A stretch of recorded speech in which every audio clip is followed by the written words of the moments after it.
Hi everybody, this is literally but a glimpse of what we are going to be having today. Stay tuned. Okay, so over here we've got our potatoes. For today's video, I'm not gonna be doing any chopping.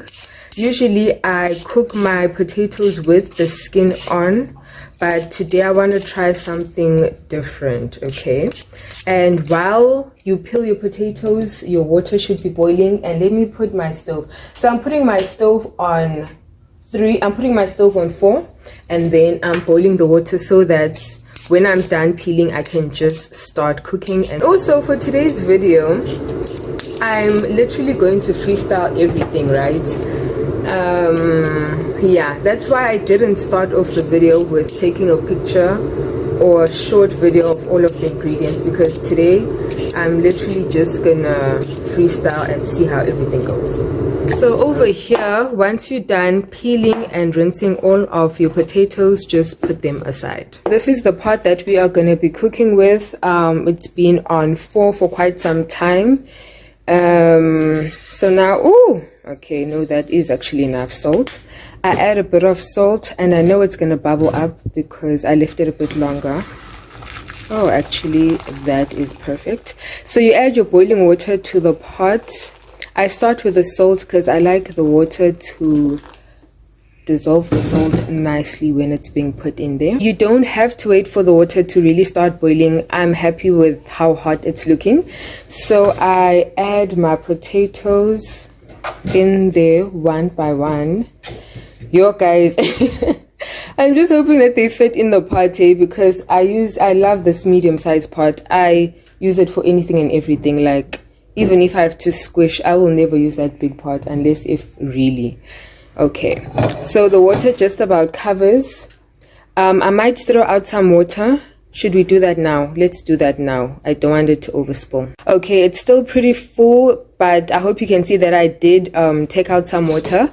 But I'm so happy with this, and it will start boiling shortly. Let it boil for maybe about 30 minutes, and then we'll come check. Okay, so over here I've got a container, and we are going to put in this is this is coconut cream, the tinned one, right?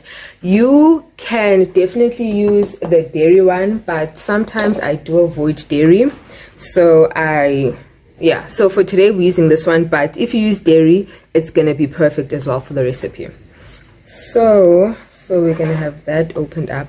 And by the way, for the potatoes, I put the stove on max because that 4 stove level is not gonna do it for me. Okay, so this is how it looks. It's so liquor. It's got like a weird thick creamy texture.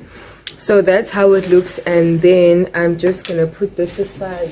I'm gonna put that aside, and then I always start by doing this. I don't know if this is a weird look for you guys. I hope I'm not looking crazy.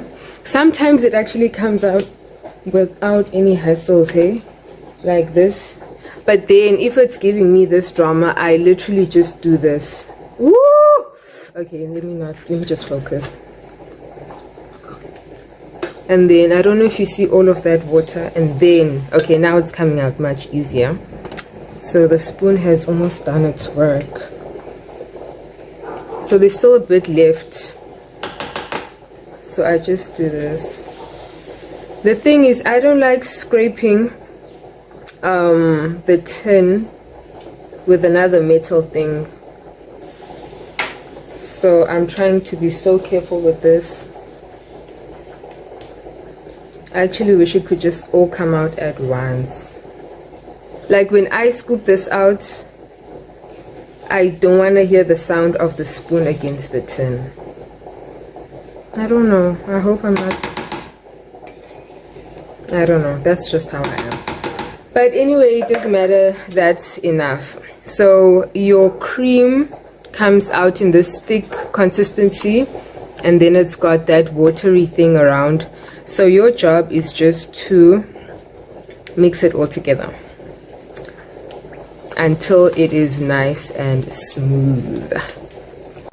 Okay, so the other one, I realized I was recording it vertically instead of horizontally. So yeah, so you mix until it's as smooth as you can possibly get it. And then I see these little pimples. I don't know if this fork is gonna do the trick or not. Okay, so you can alternate between your fork and your spoon just to make sure you get it as smooth as possible. But once you're happy with the smoothness, and then you're good to go. Now it's about 30 minutes later, if I'm not mistaken, so we're checking on our potatoes. So I'm gonna use this knife to poke to see. Okay, quite some resistance over there, but because there's still a lot of water, I think I told you guys I put the stove on max, right, on 6. I'm gonna let it cook like this until the water disappears, because I don't want to throw out water for now. Okay, so I think this is about like 15 minutes later from our last try, and it's cooked, not as soft as I want, but it's definitely cooked. So unfortunately I do have to drain some of this. I drained most of the water. It even looks like a lot compared to what it really is, because it's still boiling. The water is probably like down there or something. So we're gonna let this cook for about 15 more minutes max before we finish up this meal. I almost forgot to say that we're gonna let it cook with the lid closed. We are back, and as you can hear that sound, okay, so let me just quickly get my fork. And just a disclaimer, we are doing this together. I'm only gonna tell you guys at the end. Oh, firstly, my poke through is amazing, so I'm ready to go in. So you guys only gonna see at the end of the video if this recipe is actually what we want it to be, because we are literally freestyling at this point in time. Okay, so once your potatoes are fully cooked in the pot, the water has completely disappeared. I proceed to just crush everything.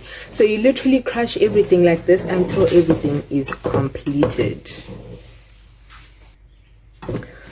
Okay, so these are the finishing touches of my fork mashing. Some people do this part in the blender, which I've personally never tried, but when I look at it, it does look much more efficient.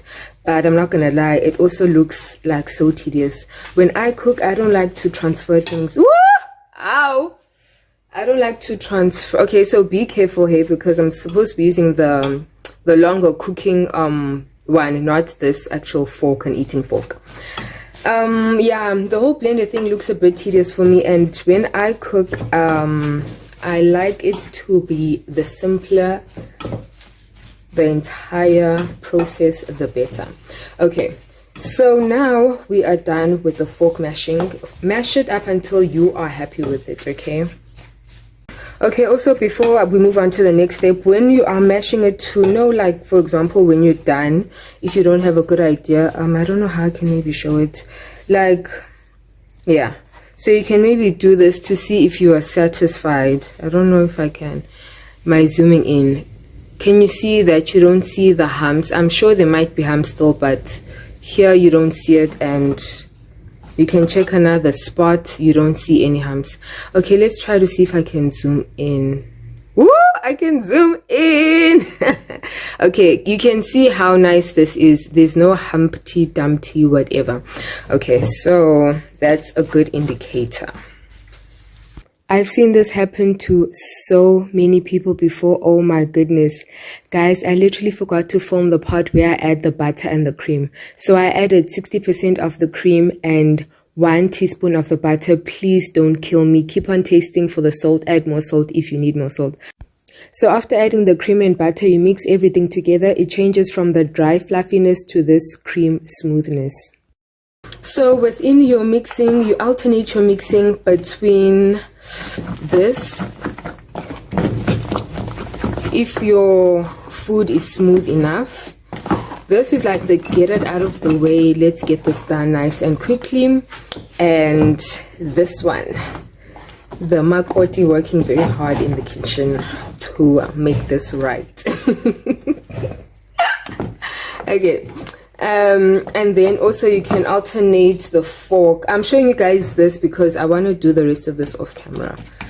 So the fork is also part of the... Oh guys, I wish I had the actual cooking fork, not this eating fork. So those are the 3 ways that you can get this quickly done. We are gonna have that bad day. This is the final end product, and yes, I do take some pretty dope pictures. Thank you for watching. We have come to the end of the video. Don't forget to like, comment, and subscribe. Bye!